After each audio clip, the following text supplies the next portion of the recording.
ìbà akọ́dá ayé, ìbà ṣẹ̀dá ọ̀run, ìbà ọlọ́run olódùmarè, ìbà pápá ńlá tí ń jó tọ̀hún-tọ̀hún, ìbà ìfúfúlẹ̀ tí mílẹ̀ jíàjíà, ìbà ọlọ́run olódùmarè, ọba tó fún wa ní orí ọ̀fẹ́, ọba tó fàánú gbà wá, ọba tó dá wa sí, ọba tó pa wá mọ́, ọba tó ràn wá lọ́wọ́, ọba tó ń dáàbò rẹ̀ bò wá, ọba tó ń ṣàánú wa, ọba tí ò jẹ́ kójú ó tì wá, ọba tó ń ṣamọ̀nà wa ní gbogbo ìgbà láti wá sórí ètò Ohun Àwọn Kérúbù on FM lónìí. Tìrẹ ni ọlá, tìrẹ ni ògo, tìrẹ ni gbogbo agbára àti ipá. Ọlọ́run Olódùmarè, a dúpẹ́ fún ìrànlọ́wọ́ àti àánú rẹ láti wá sórí ètò yìí. Bá a ti ń dúpẹ́ lọ́wọ́ Ọlọ́run Olódùmarè yìí náà là ń kí gbogbo ẹ̀yin bàbá àti màmá tẹ́ ń gbọ́ wa nílé níbikíbi tẹ́ ẹ ti ń gbọ́ wa lórí ètò Ohun Àwọn Kérúbù on FM láti iléeṣẹ́ Sweet 107.1 FM nílùú Abẹ́òkúta. Ẹ kú lé o, bóyá ní ṣọ́ọ̀bù lẹ́yìn wà, ẹ kú lé,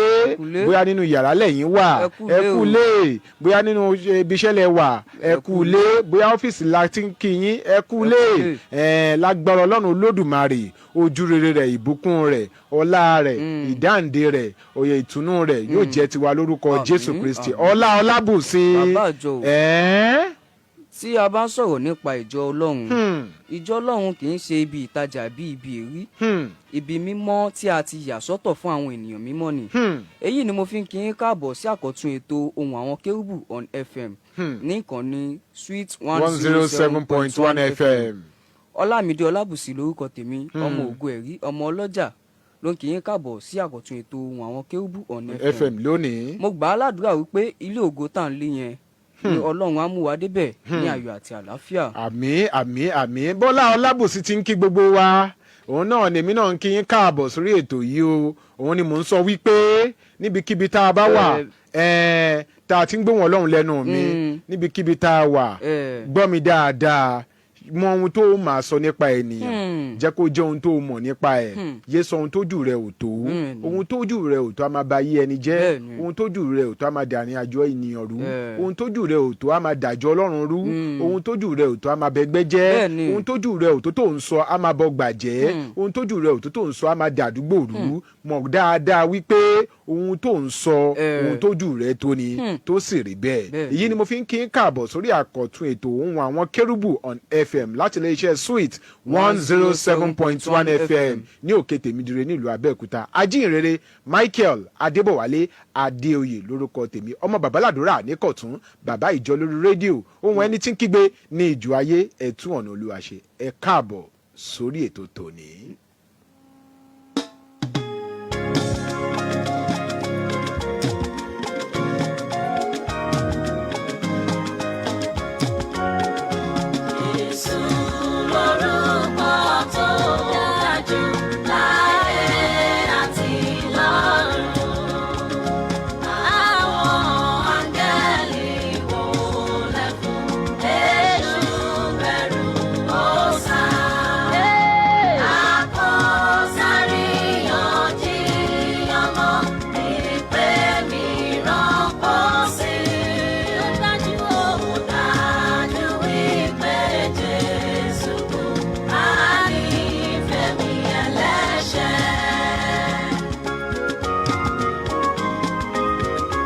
Adúpẹ́ lọ́wọ́ Ọlọ́run Olódùmarè,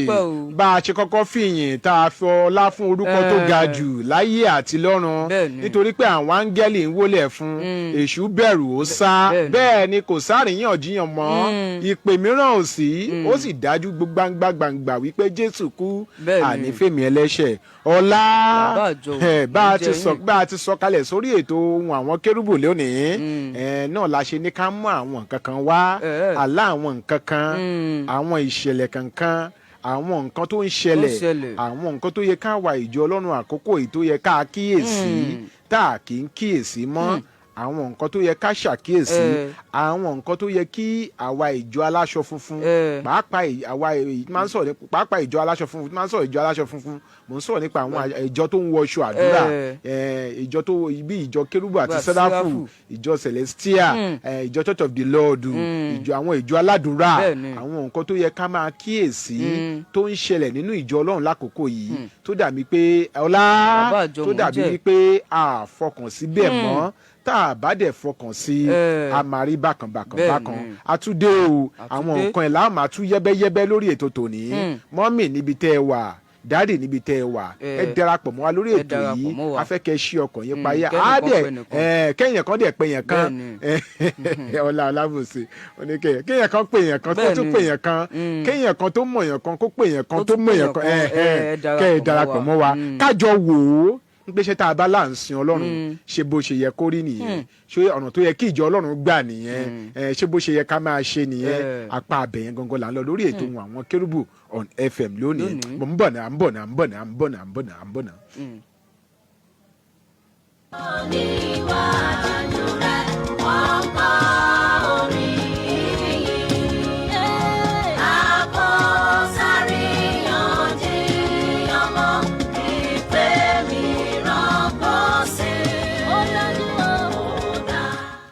adúpẹ́ lọ́wọ́ ọlọ́run olódùmarè bá a ti ń tẹ̀síwájú lórí ètò Ohun Àwọn Kérúbù lónìí Olabusi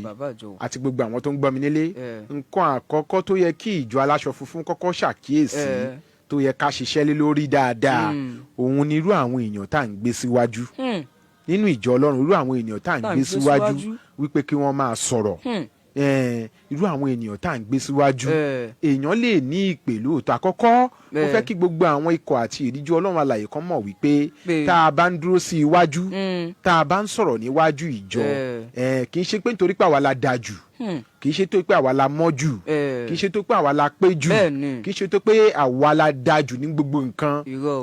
àwọn ẹlòmíín wà nínú ìjọ tó yẹ pé wọ́n jókòó sínú ìjọ níbẹ̀ yẹn tó yẹ pé wọ́n ní orí ọ̀fẹ́ jù wá lọ wọ́n gbọ́n nínú wọ́n gbọ́n níta jù wá lọ wọ́n ní òye jù wá lọ wọ́n ní ìmọ̀ jù wá lọ wọ́n ní ọlá jù wá lọ ṣùgbọ́n nǹkan méjì kan ni Ọlọ́run fi jíǹkí àwa táwa fi dáa jù wọ́n lọ àkọ́kọ́ ni ìfàmìòróyàn òun ni ohun àkọ́kọ́ táwọn ènìyàn ń pè ní anointing ìfàmìòróyàn ni nǹkan àkọ́kọ́ tá a fi dáa tọ́lọ́run fi ṣe wá lọ́jọ́ ju àwọn tó wà nínú ìjọ lọ ìfàmìòróyàn ni nǹkan àkọ́kọ́ o ìkejì ní orí ọ̀fẹ́ ìkejì ní orí ọ̀fẹ́ so tá a bá ti wá rí bẹ́ẹ̀ pé àti ìfàmìòróyàn àti orí ọ̀fẹ́ ló gbé wa dúró níwájú yẹn a máa mọ irú àwọn nǹkan tó yẹ ká máa sọ kì í ṣe pé kákàn bọ́ síwájú máa dé máa sọ fún àwa ìjọ pàápàá ìjọ aláṣọ funfun ìjọ kérúbù àti sẹ́ráfù ìjọ celestia church of the lord ìjọ aládùúrà gbogbo ẹ̀yin ìjọ aládùúrà pátápátá nítorí pé ìránṣẹ́ ọlọ́run kan wà nínú church wa ó popular ó good ó ti pẹ́ ó wà influential ó lórúkọ kò túmọ̀ sí wípé òun la gbọ́dọ̀ máa gbé síwájú ní gbogbo ìgbà kò túmọ̀ sí pé òun la gbọ́dọ̀ máa gbé síwájú ní gbogbo ìgbà nítorí wípé ọ̀tọ̀ ni kéèyàn ní pè ọ̀tọ̀ ni pé kéèyàn ní kọ́tì ọlá ṣòǹsùn ni ọ̀tọ̀ ni pé kéèyàn ní pè ọ̀tọ̀ ni pé kéèyàn ní kọ́tì ọ̀tọ̀ ni pé kéèyàn ní pè ọ̀tọ̀ ni kéèyàn ní kọ́tì ẹlòmíì wà ó ní pè ṣùgbọ́n kọ́tì tó máa fi dúró níwájú ìjọ sọ̀rọ̀ kò ní o n ló fi jẹ́ pé àwọn ìjọ ọlọ́run kan wà tó jẹ́ wípé tẹ́ ẹ bá débẹ̀ tó máa fẹ́ ṣiṣẹ́ tí wọ́n máa di pé àwọn fẹ́ ṣàjọyọ̀ kan tó yẹ pé lórúkọ dáadáa ó ní irú àwọn ìránṣẹ́ ọlọ́run tó máa pè sí irú prógráàmù yẹn nínú àwọn ìránṣẹ́ ọlọ́run tó wà nínú ìjọ wọn náà ni o ìgbà míì àwa lè máa wò wípé ó sì jẹ́ pé ní iná máa pè kí ló tàn ṣe pé ní yìí ẹni good jẹ́ ní ìlọ náà ẹni ìdájọ́ ẹni ìlọ àbí ẹni sínú ẹni ìnà ẹni ìdá ṣùgbọ́n ìdí tí wọ́n fi lu ẹni yẹn ni wípé ó ní nǹkan kan tí ẹni tẹ̀yìn ń rò yẹn ò ní kí ni nǹkan náà tó ní òun ni ó mọ bọ́ ti ń gbé ọ̀rọ̀ kalẹ̀ níwájú ìjọ ó mọ bọ́ ti ń gbé ọ̀rọ̀ kalẹ̀ níwájú ìjọ ọlá mo wà níbi program kan láìpẹ́ yìí alàgbà kan ó ń sọ̀rọ̀ lọ́wọ́ ni o ó wá fẹ́ sọ fún ẹnjìníà tó wà lọ́dọ̀ àwọn choir wípé kó bóun gbé microphone òun sókè kó bóun high volume microphone òun ó wá ní ẹnjìníà gbé mi débẹ̀ náà ṣó yẹ kí ìránṣẹ́ ọlọ́run máa sọ̀rọ̀ ọ̀rọ̀ bẹ́ẹ̀ yẹn níwájú ìjọ kò fi wá hàn gẹ́gẹ́ bí ẹni tó kẹ́kọ̀ọ́ kò fi wá hàn gẹ́gẹ́ bí ẹni tó nímọ̀ kò fi wá hàn gẹ́gẹ́ bí ẹni tó lóye kò fi wá hàn gẹ́gẹ́ bí ẹni tó yẹ pé ó ní discipline kò fi wá hàn bẹ́ẹ̀ so kí gbogbo ìjọ ọlọ́run alààyè gbogbo àwa kìrìsìtẹ́nì pàápàá gbogbo àwa ìjọ aláṣọ funfun ìjọ kérúbù sẹ́ráfù ìjọ celestia ìjọ aládùúrà gbogbo ẹ jẹ́ ká wá àtúnṣe sí kì í ṣe gbogbo àwọn ìránṣẹ́ ọlọ́run la lè máa gbé síwájú ẹ jẹ́ ká wo àwọn tó mọ bí a ti ń gbé ọ̀rọ̀ kalẹ̀ ọlá òun ló fi jẹ́ pé àwọn ìjọ kan wà tó jẹ́ pé tó bá ń ṣe ìsìn lọ́wọ́ àwọn àlùfáà àwọn máa ń ka ọ̀rọ̀ jáde láti inú ìwé ni àwọn kan máa ń sọ wípé ó ti jẹ́ pé wọ́n ń kà jáde láti inú ìwé wọ́n máa ní kàn kà jáde láti inú ìwé kọ́ mọ̀ bá sì sọ torí pé kò sẹ́ni tó wà above mistake ṣùgbọ́n àwa kan wà kì í ṣe mistake là ń ṣe àmọ̀mọ̀ ṣe ni ó ti domi ó ti dẹ̀jẹ̀ ó ti di wáwá ọlá mo wà nínú church kan láìpẹ́ yìí ìránṣẹ́ ọlọ́run tó ń wàásù lọ́wọ́ obìnrin kan wá kọjá ó wá ń sọ fún wọn pé ìwọ́n tiẹ̀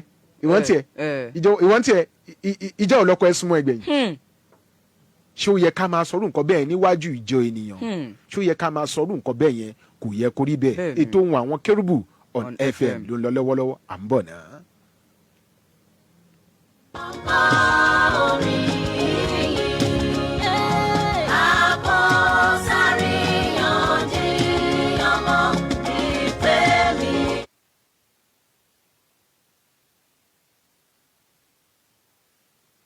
Ẹ tẹ́tí sí ìkéde yìí C&S Church of Christ Agbọ́jésù Conference Òkè Ìràpadà Alágbélébú tó wà ní nọ́mbà 5 Alágbélébú compound behind Government Òkè Ṣòkòrè Abẹ́òkúta ń pe gbogbo ènìyàn sí àgbàyanu ìṣòro ọlọ́dọọdún ọlọ́jọ́ mẹ́rìnlá àti àjọ̀dún ẹ̀rí tọdún 2026 ẹ̀rí asọ̀rọ̀dayọ̀ ní àkòrí ìṣòro ọlọ́jọ́ mẹ́rìnlá yìí yóò bẹ̀rẹ̀ ní ọjọ́ Sunday August 16 títí di ọjọ́ Saturday August 29 2026 ní aago mọ́kànlá alẹ́ olójoojúmọ́. Àwọn ìránṣẹ́ àti olórin ẹ̀mí lọ́lọ́kan òjọ̀kan ni yóò máa ṣiṣẹ́ ìránṣẹ́ ń bẹ̀. Nígbà tí ìsìn àjọ̀dún ẹ̀rí ní kíkún yóò wáyé ní ọjọ́ ìsinmi Sunday August 30 ní aago 10 òwúrọ̀. Senior Superintendent Apostle J.A. Ògúnrìntèmi bàbá ọ̀nà àrà ní oníwàásù ọjọ́ náà nígbà tí Prophet Tọ́pẹ́ Agogo yóò máa kọrin ẹ̀mí níbẹ̀. Prophet Dr. Rotimi Àpáta Ibú Minister in Charge ní olùgbàlejò 0703 104 1177. 0703 104 1177 Jésù ni Olúwa.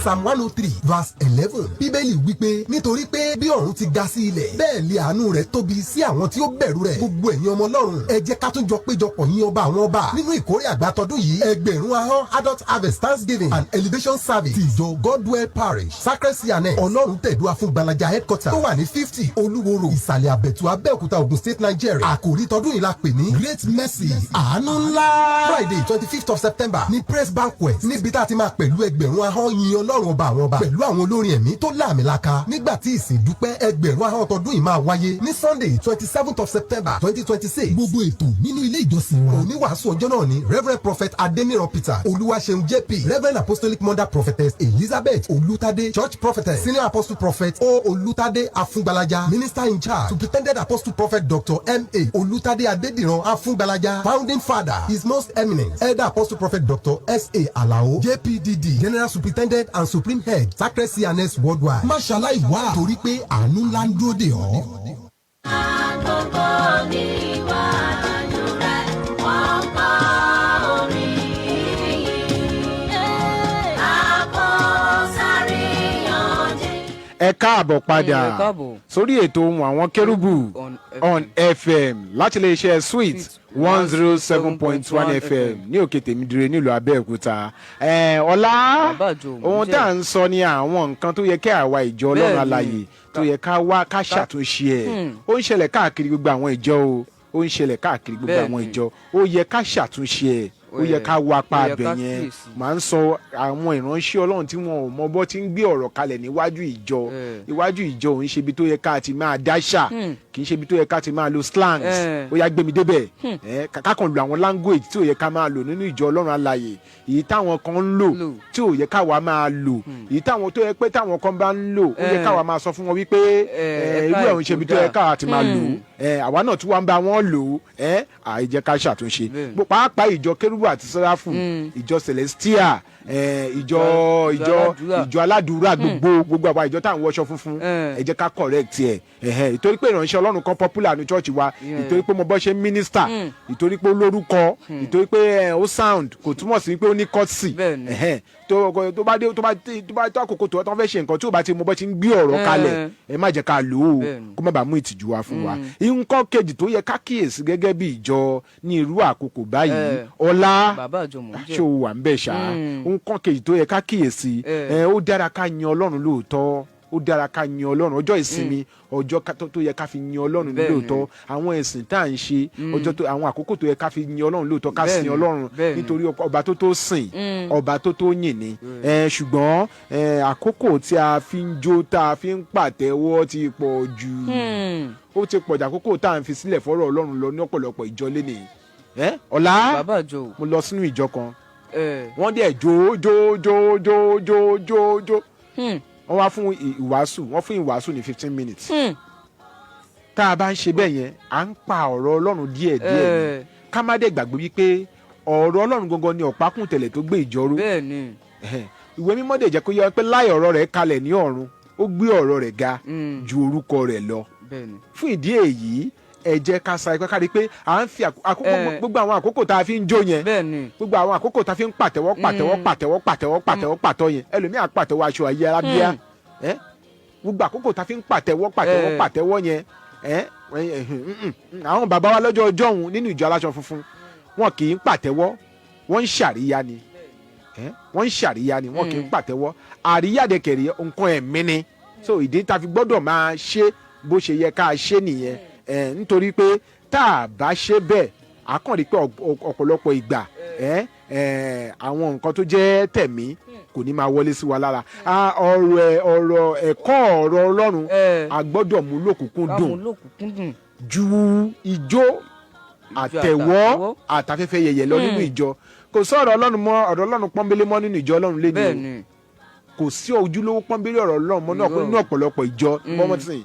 ẹlòmíín wá sórí àga wàásù ó fi ń ṣe motivational speaking ni ẹlòmíín wá sórí àga wàásù ó wá ń sọ̀rọ̀ nípa ìgbé ayé ẹ̀ mo tiẹ̀ wá ní church kan láìpẹ́ yọlá nígbà tí bàbá yẹn máa débẹ̀ ó ní hallelujah o kò yẹ kí n wálé ní in fact mo lọ sí church kan lánàá mo lọ minister ìgbà tí mo tún dé lọ́sàn-án àná ibì kan mo tún wà alẹ́ àná mo tún lọ minister níbì kan lálẹ́ àná nígbà tó tún dé ibì kan mo tún ti ṣìṣòru ó ti rẹ̀ mí gan tí kì bá ń ṣe bó ṣe yẹ kó jẹ́ ni mi ò fẹ́ wá rárá kílẹ̀ wá fún àwọn information kan wà tá a need tẹ̀ ń fún wa irú nǹkan táwọn ìránṣẹ́ Ọlọ́run míì ń fi àga wàásù ṣe nìyẹn ní irú àkókò báyìí ẹ jẹ́ ká ṣiṣẹ́ lé lórí kí ọ̀pọ̀ gbogbo ìjọ kérúbù àti sẹ́ráfù ìjọ celestia ìjọ aládùúrà gbogbo àti gbogbo ìjọ aláṣọ funfun ẹ jẹ́ ká ṣiṣẹ́ lé lórí o ẹ jẹ́ ká ṣiṣẹ́ lé ó dára ká pàtẹ́wọ́ ó dára ká jó lóòótọ́ ṣùgbọ́n ẹ jẹ́ ká fi àkókò tó nípọn àkókò tó lágbára sílẹ̀ fún ọ̀rọ̀ Ọlọ́run ètò Ohun Àwọn Kerubu on FM náà ló lọ lọ́wọ́ à ń padà bọ̀. Olúwa ò máa jẹ́ ayé lórí o bí ó ti lò ní Olúwa. Olúwa ò máa jẹ́ ayé lórí. Bí ó ti lò ní Olúwa. Ẹ̀yà náà máa rò sí àbànà. Máa jẹ́.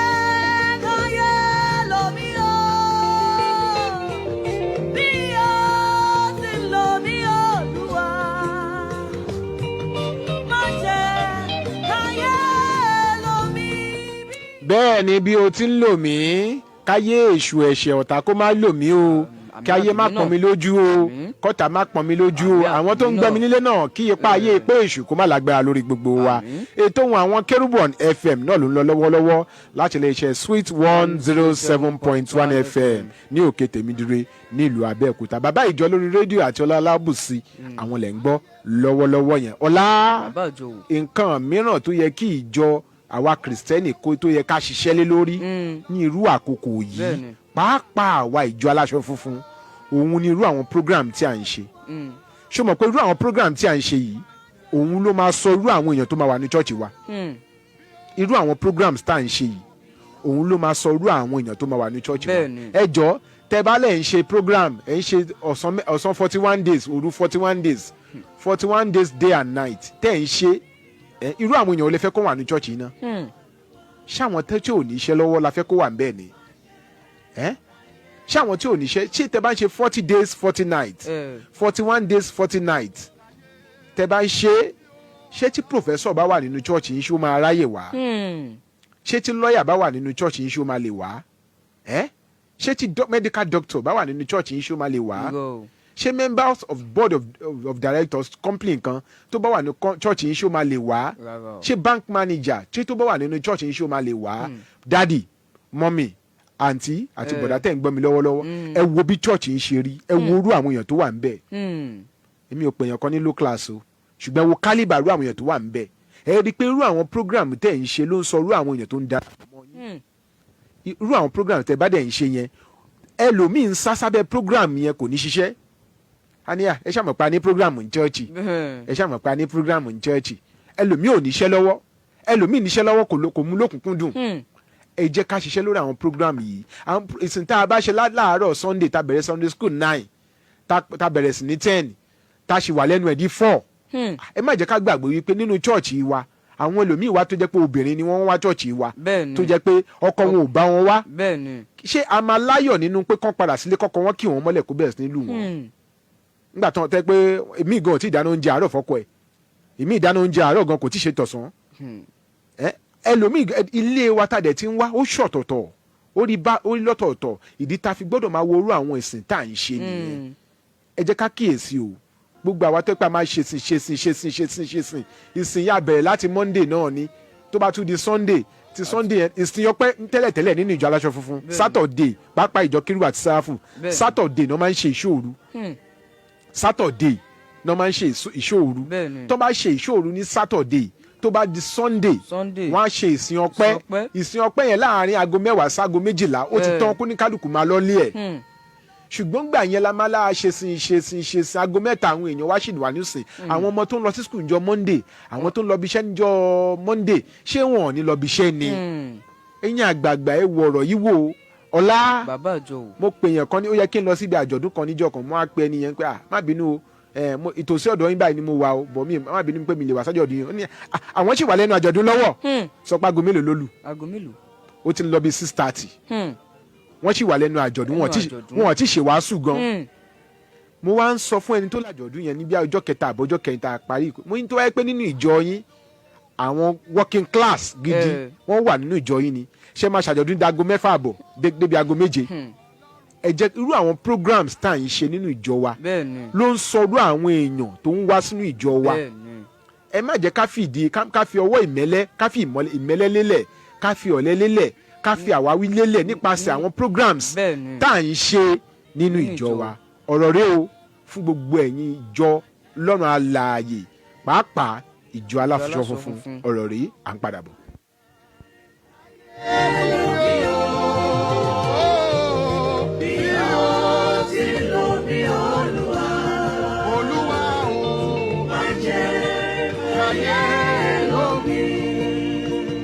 City of God yá gbogbo ènìyàn já lọ. Àwa ọmọ rẹ̀ wá pàdé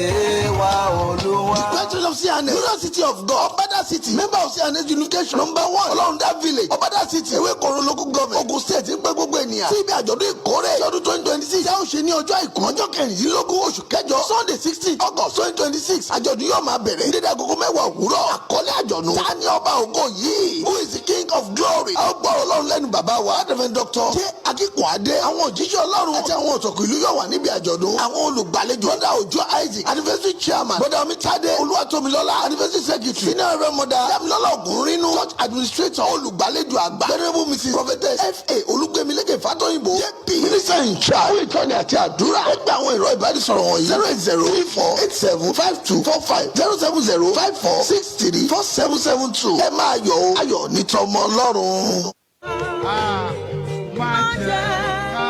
tẹ́tí sí ìkéde yìí C&S Agbọ́jésù Conference Worldwide The New Kingdom Church of Christ ìjọ ìgbédìde ògo ti Kristi Dábírà Parish Ẹ̀gbájú Street tó wà ní tẹ̀ kọjú sọ́lọ́run community last bus stop Ṣóyọ́yè Abẹ́òkúta Ògùn State ló ń kéde ló sì ń pe gbogbo ènìyàn sí ìsìn àjọ̀dún ìkórè tọdún 2026 New Dawn ìgbà ọ̀tun ní àkòrí press concert yóò máa wáyé alẹ́ ọjọ́ Thursday August 27 2026 bẹ̀rẹ̀ ní aago 10 lẹ́ Evangelist Adébẹ̀ Ammonitors Prophet Samuel Balógun Ọláọlá Prophet Dr. Ṣọlá Bashiru àwọn olórin àti àwọn akọrin ẹ̀mí lọ́lọ́kan òjọ̀kan ni wọn yóò máa ṣiṣẹ́ ìránṣẹ́ ń bẹ̀. ìsìn àjọ̀dún ìkórè ní kíkún yóò wáyé ní ọjọ́ ìsinmi Sunday August 30 2026 ní aago 10 òwúrọ̀. Special Apostle Dr. M. Morakinyo ní oníwàásù ọjọ́ náà. Prophet Tosin Sanu Minister in charge and Chairman Dabira Parish ní olùgbàlejò. Most Senior Apostle Prophet S. Sanu aka Dabira Founder NKC Church Worldwide ní olùgbàlejò àgbà. 0916-407-8161 0916-407-8161.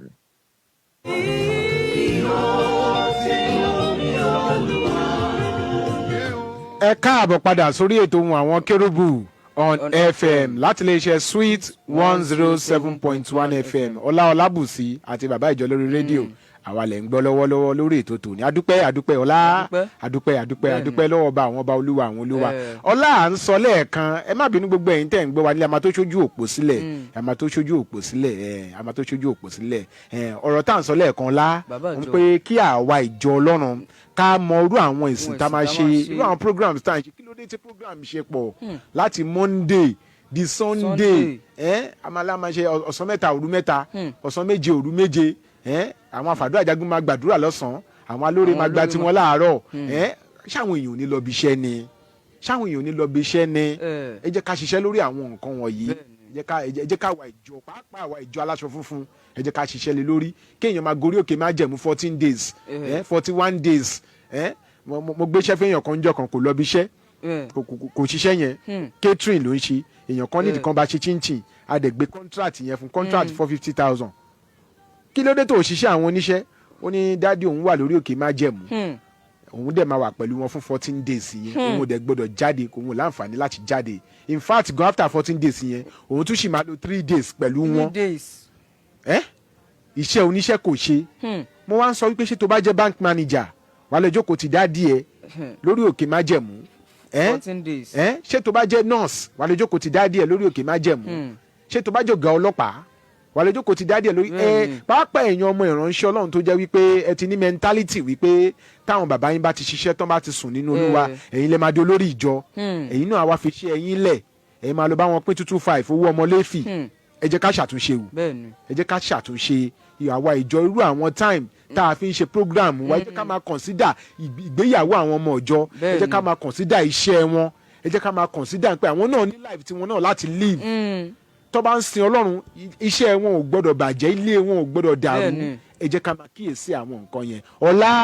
nǹkan mìíràn tí mo ta tún fẹ́ sọ̀rọ̀ nípa ẹ̀ lórí ètò yìí tá a fẹ́ káwọn bàbá nínú iṣẹ́ ìgbàgbọ́ kan bá wa ṣiṣẹ́ lé lórí àwọn olórí ìjọ àwọn akọni nínú ẹ̀mí àwọn násìrì Ọlọ́run tá a fẹ́ kan bá wa ṣiṣẹ́ lé lórí òun ni pé ẹ̀yin ikọ̀ àti ìdíjú Ọlọ́run ẹ jẹ́ ká fira wa sí ipò ọ̀wọ̀ o ẹ jẹ́ ká fira wa sí ipò ọ̀wọ̀ kì í ṣe gbogbo nǹkan tó bá ń lọ nínú ilé wa la máa pọ̀ ọmọ ìjọ jókòó sọ fún. bẹ́ẹ̀ni. ìránṣẹ́ Ọlọ́run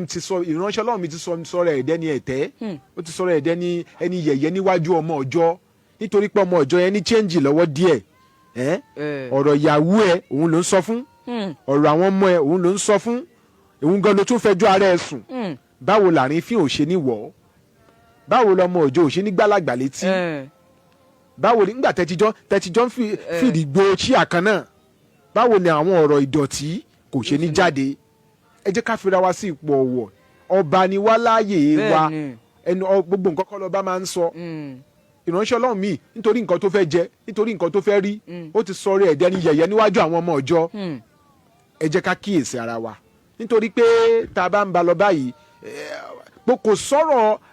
alàgbà mi olórí ìjọ mi ó fi rẹ̀ sípò débi wípé ọmọ ọjọ́ kò tó láì náà lójú ọmọ ọjọ́ láì náà pólíbàgì tó fi ń dé ẹrù yẹn kò tó láì náà lójú ọmọ ọjọ́ ìyàwó ẹ̀gàn kún àwọn ọmọ ọjọ́ lójú èmi ti rí ibi tọ́mọ ọjọ́ ti gbé abọ́ lé ìyàwó alàgbà lọ́wọ́ gbọ́kọ̀ lọ́rọ́ oúnjẹ wá rí ọmọ ọjọ́ tó ń ṣègbélé ó gbé abọ́ lé ìyàwó alàgbà lọ́wọ́ pé mọ́mì ẹjọ́ ṣẹlẹ̀ bá mi rẹ̀ wà wá mẹ́yìn. Mo dẹ̀ rẹ́rìn pé nígbà tá a fi ra wa sípò ọ̀wọ̀ nítorí pé a ti torí nǹkan tá a fẹ́ jẹ a ti bà nǹkan tá a fẹ́ jẹ́ tá a bá dẹ̀ ń bàjẹ́ bẹ́ẹ̀ kò yẹ kó lọ bẹ́ẹ̀ o mọ́mì kò yẹ kó lọ bẹ́ẹ̀ dáàdì kò yẹ kó lọ bẹ́ẹ̀ ọmọ alàgbà mi àmà fẹjọ́ ìyàwó àmà fẹjọ́ ẹ̀sán ọmọ sórí pé máa ń sọ fún ẹ sórí nǹkan tí ìyá yín ṣe òun fẹjọ́ ìyàwó ẹ ó fi ń sun ọmọ ìjọ nítorí 225 tán fún yín every Sunday àbí nítorí àwọn gift tí wọ́n mú wá ẹ jẹ́ ká fira wa sípò ọ̀wọ̀ ẹ jẹ́ ká fi ìdílé wa sípò ọ̀wọ̀ ẹ jẹ́ ká fa àwọn ọmọ wa sípò ọ̀wọ̀ níwájú ìjọ òun ló fi jẹ́ wípé tá a bá ń bá lọ bẹ́ẹ̀ àní níyì àní jẹ́ ní ọ̀wọ̀ èyí tó bá ń sọ̀rọ̀ alàgbà mi ọmọ ìjọ á ní dáàdì mọ́mì àbí kálàgbà mi gan pọ̀ ọmọ ìjọ kó má lè píìkì kọ́ mi ì fẹ́ píìkì kọ́ wọn ni mo ti mọ nǹkan tó fẹ́ sọ ni mi ì ní táìmù wọn gbogbo nǹkan yìí ẹ jẹ́ ká ṣiṣẹ́ lé lórí tá a bá kí n fira wa sí ipò ọ̀wọ̀ ẹ rí i pé àwọn ìjọ kan wà tó pé tẹ bá rí àwọn àlùfáà wọn wọ́n ń ṣe bí ọba ni ṣáwa ò kí ń rí ni gbogbo àwa ìjọ aláṣọ funfun ìjọ kérúbù síráfù celestia a tún máa wọ aṣọ ògo yìí aṣọ funfun yìí a tún máa lọ wọ lọ jókòó ń bí apalọ ìmí inú a tún wọ lọ sílé bàbá ìjẹ̀bú ṣó yẹ kó rí bẹ́ẹ̀ ṣọ́ọ̀ṣì ló ń lọ láàárọ̀ o a ní jẹ́ kí n sáré lọ́wọ́ nọ́mbà yìí ná àbí ńgbà tó ń bọ̀ láti ṣọ́ọ̀ṣì a ní ẹ jẹ́ kí n jókòó síbi náà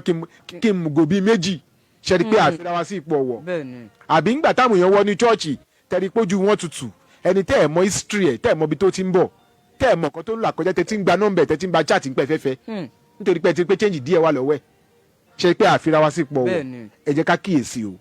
ẹ jẹ́ ká kíyèsí ẹ jẹ́ ká kíyèsí ètò Ohun Àwọn Kérúbù on FM ló ń lọ lọ́wọ́lọ́wọ́. ó ṣeun ó gbàgbé ọ̀rọ̀ Ọlọ́run o bí ó ti ń lò ní Olúwa má jẹ́ káyé lómi bí ó ti lò mí o bí ó ti lò mí Olúwa má jẹ́ káyé lómi. lórí ètò náà la ṣì wà ọlá màá sọ eléyìí fún gbogbo ọmọ ọjọ́ gbogbo àwọn ọmọ ọjọ́ pátápátá màá sọ eléyìí fún wa ohun tá a bá lọ sí chọ́ọ̀chì òun ni kẹ́ ẹ jẹ́ ká kọjú mọ́ o ohun tá a bá lọ sí chọ́ọ̀chì òun ni kẹ́ ẹ jẹ́ ká ṣe kí ni ká kọjú mọ́ ọ̀pọ̀lọpọ̀ wa máa ń sọ pé chọ́ọ̀chì na scam kò sí scam kankan ní chọ́ọ̀chì ohun tó o bá lọ síbẹ̀ kọ́ ló kọjú mọ́ ìgbà tó débẹ̀ ọ̀tọ̀ nìkan tó lọ ṣe ń bẹ̀ ọ̀tọ̀ nìkan tó ń gbé káàkiri ọ̀rọ̀ tó kàn ẹ́ lápá tí ò kàn lẹ́sẹ̀ gbogbo ẹ̀ ló ń tẹnu bọ̀ gbogbo nípasẹ̀ wíwà báyìí ẹlòmíì ti ṣe oṣù káàárù ogun sórí ara ẹ̀ nípa ọ̀rọ̀ tí ò kàn ẹ́ lápá tí ò kàn ẹ́ lẹ́sẹ̀ kò sọ àsọ̀rọ̀ tó ń lọ nínú chọ́ọ̀chì tán ní dárúkọ tiẹ̀ sí wọ́n ti mọ̀ yín ẹ̀yin Láàrẹ Ọ̀nà Kakanfò ní ìjọ yín gbogbo ọ̀rọ̀ ló máa ń ṣojú yín èyí tí ò ṣojú yín gan ẹ máa rí sọ sí ẹ jẹ́ ká ń tá a bá lọ sí chọ́ọ̀chì òun ni kẹ́ ẹ jẹ́ ká kọjú mọ́ ṣe gbọ́ tá àdúrà ló lọ gbà ń bẹ̀ orin ló lọ kọ́ ń bẹ̀ kí ló kàn ẹ́ pẹ̀lú ìyàwó níyàwó kí ló kàn ẹ́ pẹ̀lú ọkọlọ́kọ kí ló kàn ẹ́ pẹ̀lú ayé ọmọlọ́mọ kí ló kàn ẹ́ pẹ̀lú ìgbé ayé alàgbà kí ló kàn ẹ́ pẹ̀lú ìdílé alàgbà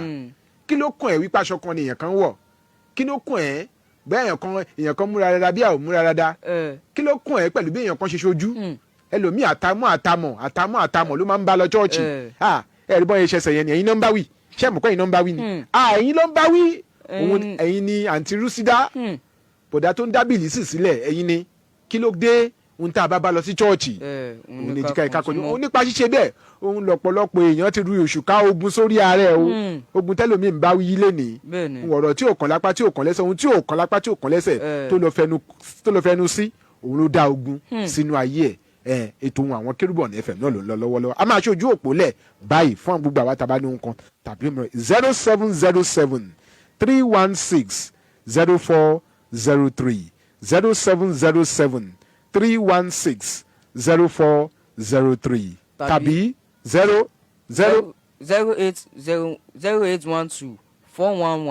0812-411-3677 0812-411-3677. ó dà ẹ ṣe pé ètò Ohun Àwọn Kérúbù on FM ẹ̀lò ta ló wà ń bẹ̀ ó dà ó yá bá ń gbé sókè. Má jẹ́ ayé lómi. ayé lo wòlíì kékeré lọ́jọ́ wọn ni o. ó jẹun ó gbàgbé ọ̀rọ̀ ọlọ́run o. Ah, bí ó ti ń lò ní Olúwa. ah, máa jẹ. bẹ́ẹ̀ ni bí o ti ń lò mí káyé má lò mí kéṣù má lò mí Àmín, kọ́tà má àmín lò náà, mí àmín. òun náà là ń sọ lórí ètò Ohun Àwọn Kérúbù on FM lónìí àwọn nǹkan tó ń lọ nínú ìjọ lọ́hùn tó yẹ káàwé èèyàn kíyèsí tó yẹ ká Bẹ́ẹ̀ni, ṣiṣẹ́ lé lórí àkíyèsí. pẹ́ pápá ẹ̀yin bàbá nínú ìjọ ẹ̀yin màmá nínú ìjọ ẹ̀yin pásítọ̀ ẹ̀yin prophet ẹ̀yin apostoli ẹ̀yin tíṣà ẹ̀yin àwọn adarí ìjọ gbogbo tó yẹ ká ṣiṣẹ́ lé lórí pàápàá nínú ìjọ Kérúbù àti Séráfù Celestial ìjọ aládùúrà gbogbo nǹkan ń ṣẹlẹ̀ o nǹkan ń ṣẹlẹ̀ ó yẹ ká kíyèsí dáadáa 0707-316-0403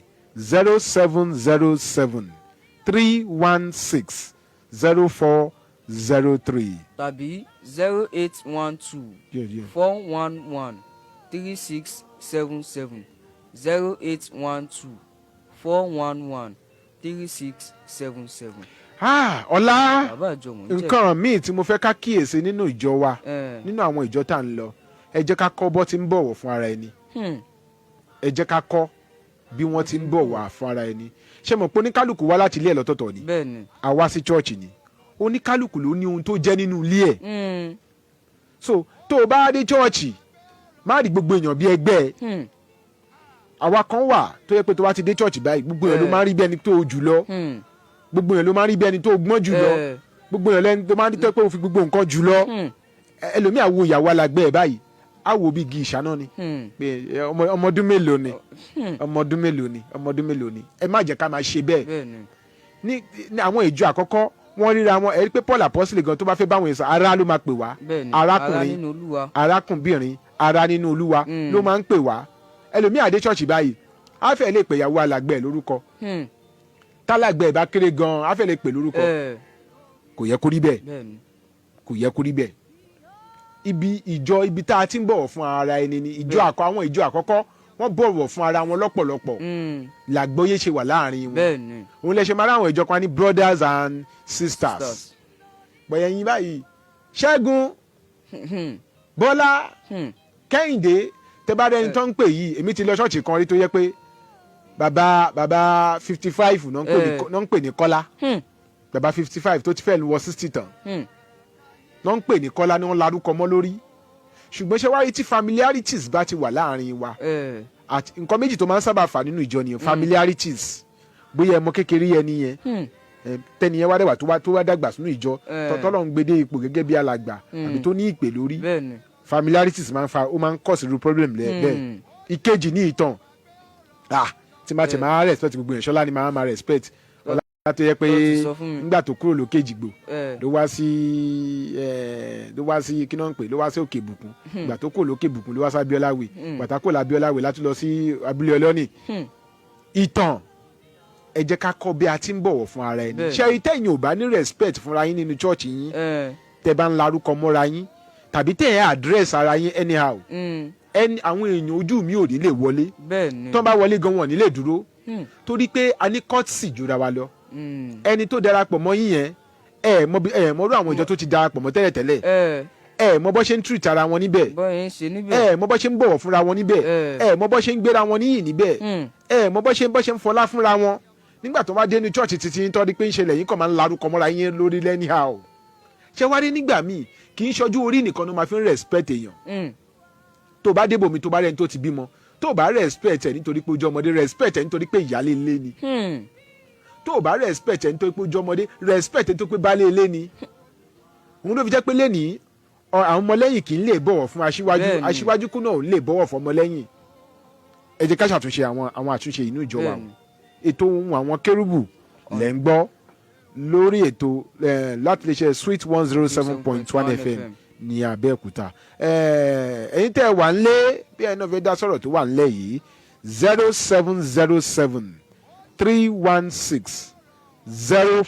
0707-316-0403 0707-316-0403 0403. tàbí 0812 411 3677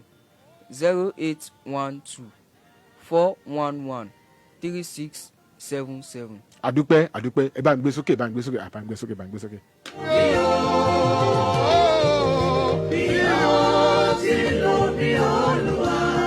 Olúwa o,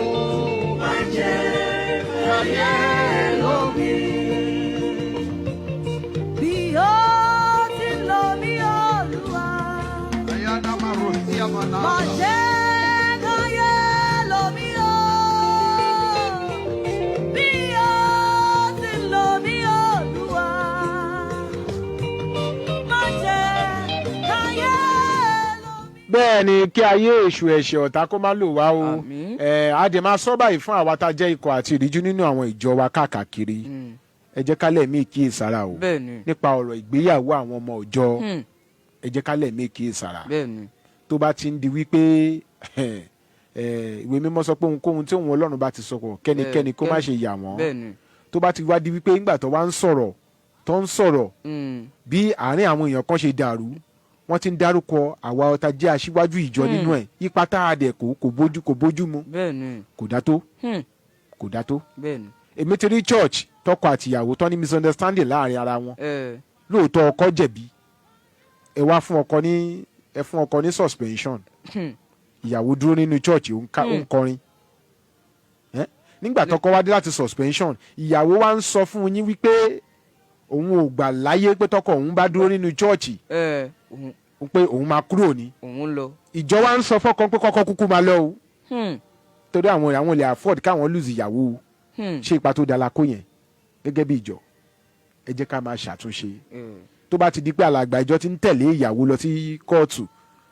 àbí tẹ̀lé ìyàwó lọ sí wẹ́fíẹ̀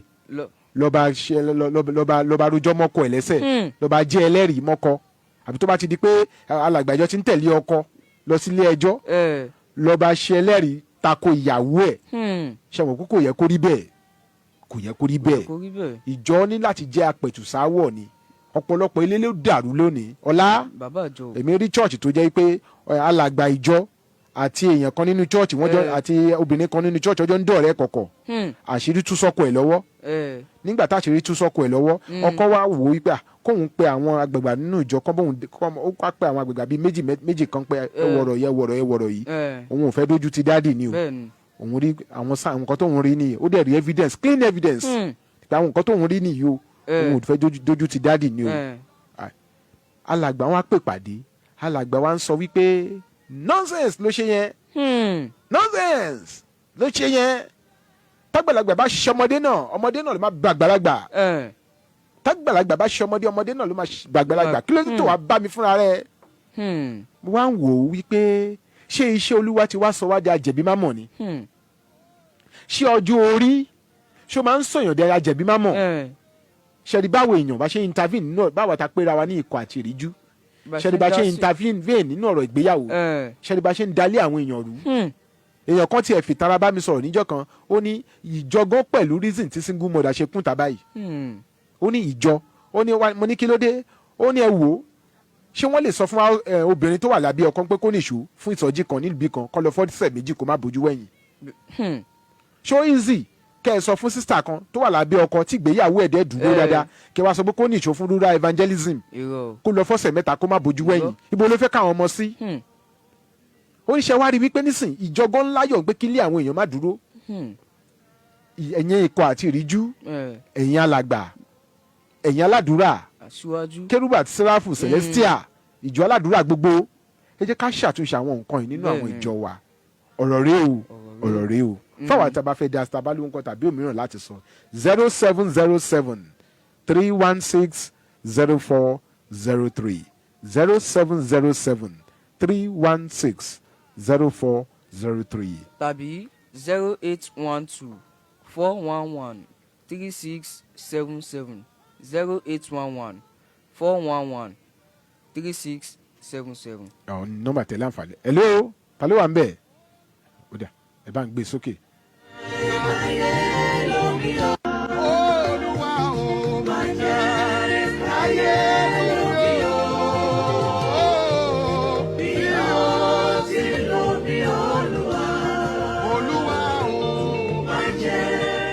káyé lómi.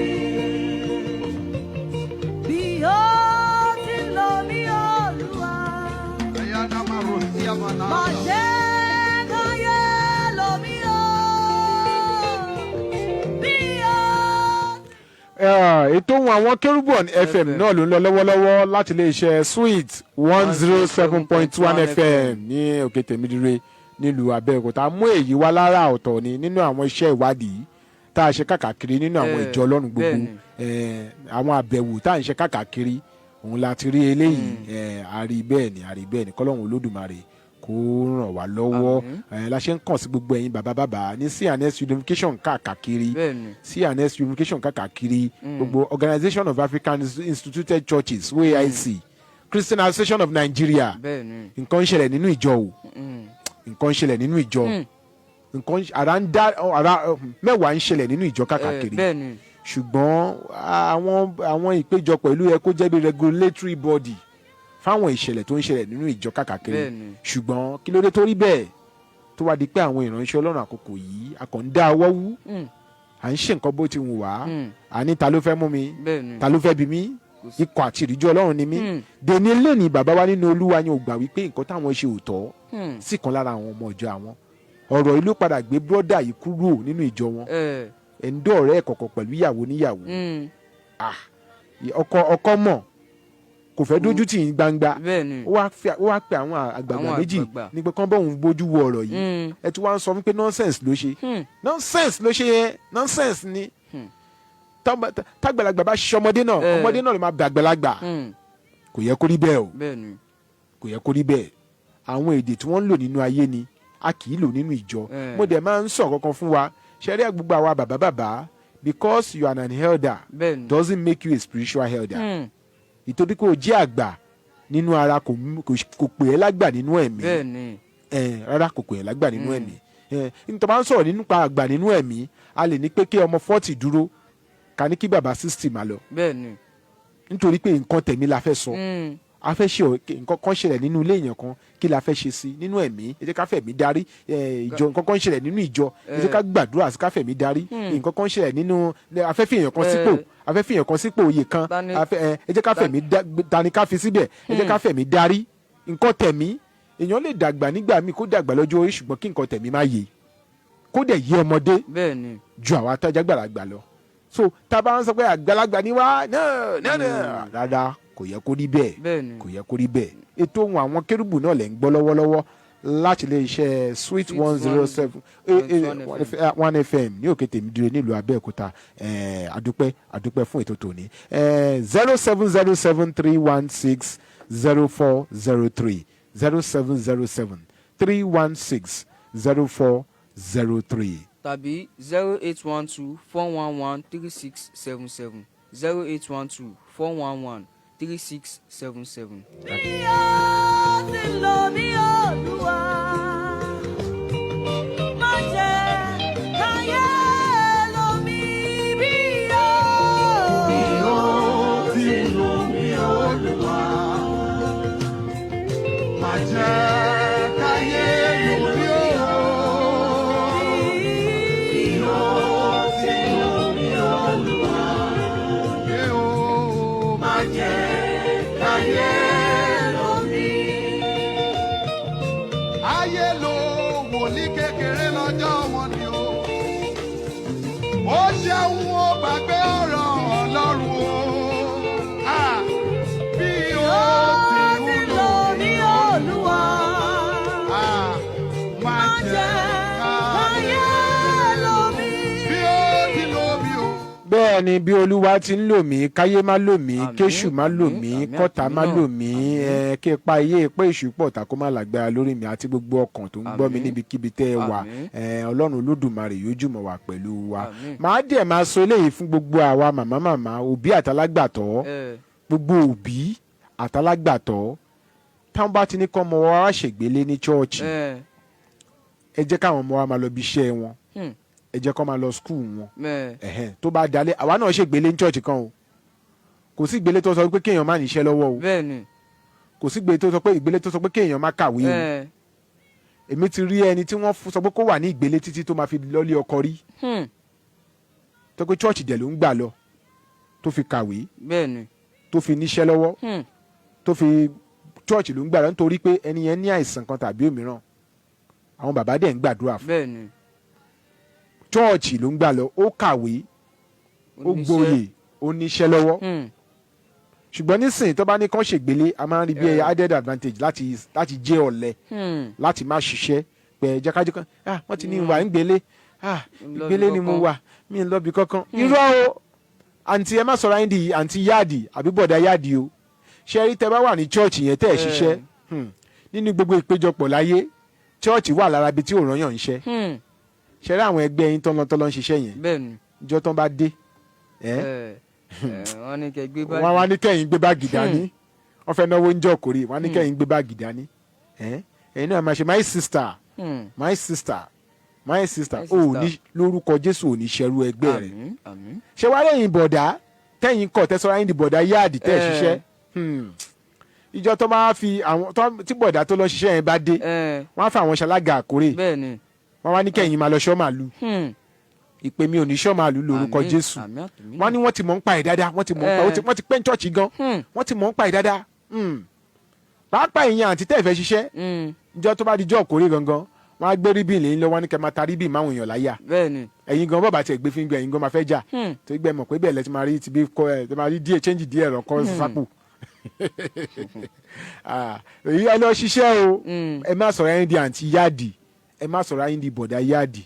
ẹlòmíì ti sọ̀rọ̀ ẹ̀dà àǹtí yáàdì àti bọ̀dá yáàdì títí tẹ́ pé àwọn ọmọ alàgbà yín àwọn graduate wọ́n ní masters wọ́n ní phd wọ́n ń kàwé ẹ̀yin sọ̀rọ̀ ẹni di bọ̀dá yáàdì a ní rí tìjú a ní rí wàhálà à ń sọ lẹ́nìí torí pé tó bá dọ̀la ká má sọ wípé alóore òkè àfihàn alóore sì ń ké fún gbogbo àgbáyé níbikíbi tẹ́ ti ń gbọ́ wa bóyá iná ní ohun kan tàbí òmíràn láti sọ 07073160403 nọ́mbà tẹ́lẹ̀ pè sí ní 07073160403 tàbí 08124113677. hello o ti rebete àrípé èèyàn kọ́ àbí ojú òpó yẹn ó fẹ́ dàpọ̀ fẹ́ rí bákan lé ní ẹ̀ má bínú 0707-316-0403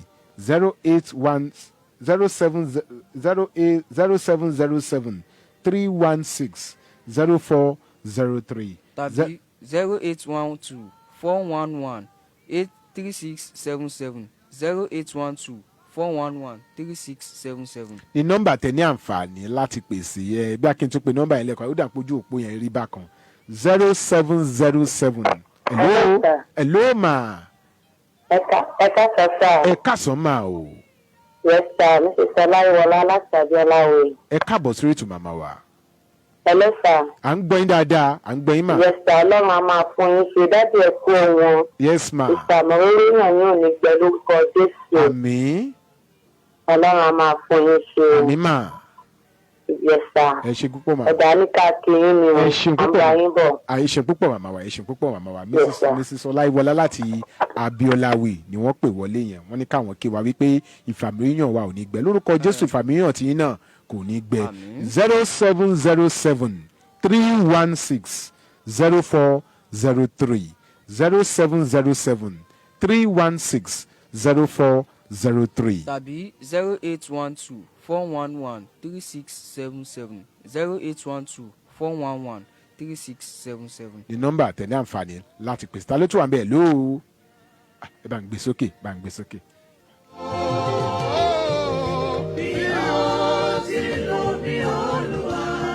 Olúwa o, má jẹ́ ayé lómi.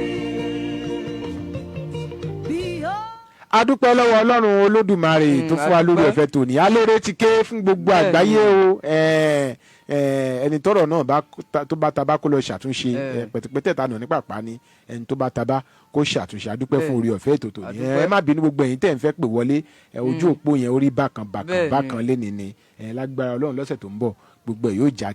kedere báyìí ni yóò dà adúpẹ́ fún oore ọ̀fẹ́ tàrí gbà fún ẹgbẹ́ ìpolówó yín wá sórí ètò Ohun Àwọn Kerubu on FM ẹgbẹ́ ìpolówó yín wá àjọ̀dún ìkórè lẹ́yìn ṣe ni àbẹ́ ẹ̀ ń fẹ́ kánsẹ́lì lórí nǹkan kan àbẹ́ fẹ́ ìjọ Ọlọ́run tẹ́ fẹ́ darapọ̀ mọ́ fún nǹkan tàbí mìíràn ẹ pé atọ́kùn ètò Ohun Àwọn Kerubu ọlá kọ́kọ́ ó yá jẹ́ ká gbọ́ káàdé àlọ́. Ó ti ní ká níṣẹ́ lọ́wọ́ àwọn ọ̀dọ́ ó ní ká wá ṣègbélé yín ò ní ká má lọ léèwé tàbí ká má lọ síbi iṣẹ́ o. Yìí ni mo fi ń kí wa pé ó tún di ọ̀sẹ̀ tó ń bọ̀ lórí ètò Ohun Àwọn Kerubu on FM. Olabusi lórúkọ tèmi ọmọ ọlọ́jà ọmọ ègbò ẹ̀rí mo kí n pé ó tún di ọ̀sẹ̀ tó ń bọ̀ ká fayọ̀ pàdé. Gbogbo ohun tá a bá ń ṣe ẹ jẹ́ ká ṣe ní mímọ́ ká sọ̀rọ̀ ní mímọ́ ká rìn mímọ́ ká lẹ́mí ìdáríjì nítorí pé láì lẹ́mí ìdáríjì iṣẹ́ Olúwa kò lè tẹ̀síwájú fẹ́yìn tẹ́ bá lóhun kan tàbí mìíràn láti bẹ́ẹ̀ mi atọ́kùn ètò Ohun Àwọn Kerubu on FM so ẹ ní àǹfààní láti pè mí sórí nọ́mbà yìí lẹ́yìn ètò WhatsApp line mi náà nìyẹn ní àǹfààní láti pè mí sórí nọ́mbà yẹn lẹ́yìn ètò 081 655 372 83 081 655 372 83 081 655 372 83 ní nọ́mbà tẹ́ ní àǹfààní láti pè mí sí nígbàkigbà tẹ́ bá lóhun kan tàbí mìíràn láti bá mi sọ. Yá ṣéwù city folk ọlọ́wọ́ bọ́tìnì wa tó ń gbé lọ sókè tó ń gbé lọ sílẹ̀ adúpẹ́ àwa láti dààmú ìṣẹ̀lẹ̀ sí wọlá Ọlábùsí àjọwàmbí ajínrere Michael Adébọ̀wálé Adéoyè lórúkọ tèmi ọmọ bàbá ládùúrà ní Kọ̀tún bàbá ìjọ lórí rédíò Ohun ẹni tí ń kígbe ní ìjọ ayé ẹtún ọ̀nà olùwàṣà ó fàyọ̀ pàdé lọ́sẹ̀ tó ń bọ̀ lórí ètò Ohun Àwọn Kerubu lórúkọ Jésù ẹ wà ní àlàáfíà. má gbé kúrò má yí kúrò Sweet FM yìí dùn mọ́ mi má gbé kúrò má yí kúrò.